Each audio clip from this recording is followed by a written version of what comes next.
Hi, I'm Vincent David Dela Cruz. When I was considering what project I would present, I realized I had two choices.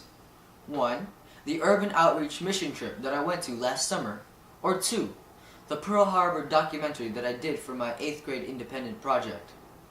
I was leaning towards doing the urban outreach, but unfortunately there weren't enough pictures for me to do a photo documentary since we were not allowed to take pictures during the community service. But the trip was fun anyway. The friends I made in my group were from all over the US and were very interesting.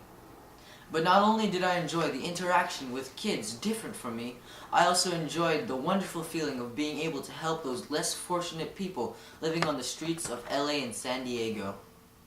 While reaching out to those people, I discovered a few things about myself and grew in ways I didn't know I could.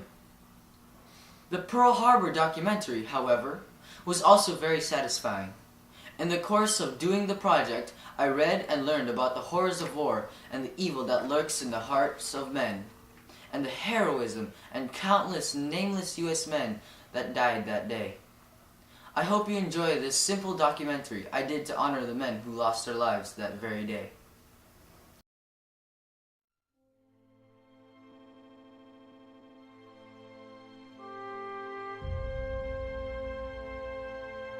Pearl Harbor was a disastrous event that occurred on a quiet Sunday morning on December 7th, 1941. Around 6 o'clock on that cold morning, Japanese planes were sent off the runways of their carriers to begin the bombing of Pearl Harbor.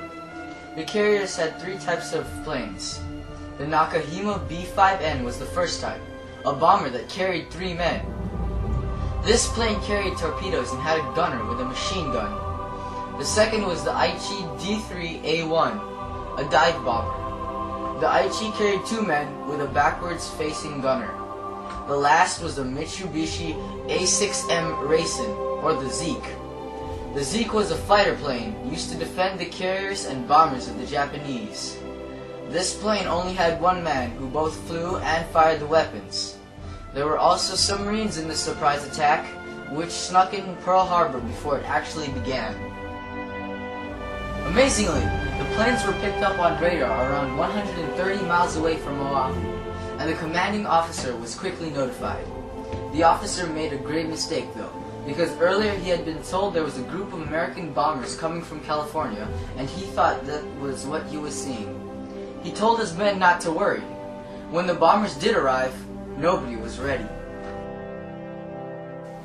There were 9 American battleships in Pearl Harbor, all named after states: the Nevada, Arizona, Tennessee, West Virginia, Maryland, Oklahoma, and California. The Pennsylvania was in a dry dock, an area for repairs. These battleships were alongside Ford Island in Battleship Row. They were among the first hit, and most were sunk or heavily damaged. Whatever US forces there were that could attack the enemy did. Some of the Japanese planes were hit with last-second return fire, as in this picture here. All 5 of the midget submarines that snuck in beforehand were destroyed. The attack came in 2 waves.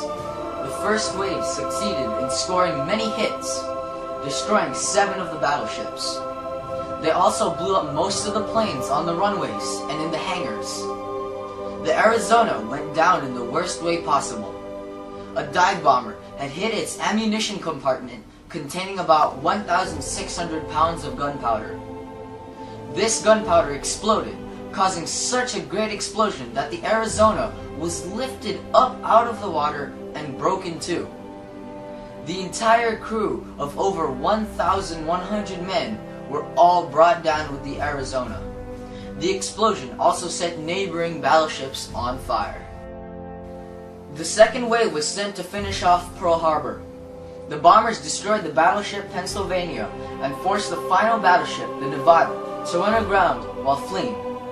This wave suffered more losses than the first, as whatever American anti-aircraft weapons remaining had been brought into use by this point. The death tolls and ship losses in Pearl Harbor were large on the American side. 3 of the battleships were sunk, 1 capsized, and the other 4 were heavily damaged. 10 other ships were sunk or heavily damaged, and over 100 planes were destroyed. Personnel loss was 2,403. The battleships West Virginia, California, and Nevada were repaired and fought again for the rest of the war. There was an attempt to repair the Oklahoma, but it was so badly damaged, the men had to scrap it. In 1962, a memorial was built over the wreckage of the Arizona, which still lies there today. The American flag is raised and lowered every day on the memorial in honor of its ship and its crew. It has also become a place where you can see and pay respects to the fallen men. After the bombing, the U.S. officially entered World War II. The slogan, "Remember Pearl Harbor," sprung up on posters everywhere, reminding people what had happened. Men flocked by the millions to join the armed forces. The harsh loss in Pearl Harbor became a motivation for Americans to fight back in earnest. Pearl Harbor was forever ingrained in our memories, as thousands died that one dreadful day. In the end, the Allies, the side America was on, finally won.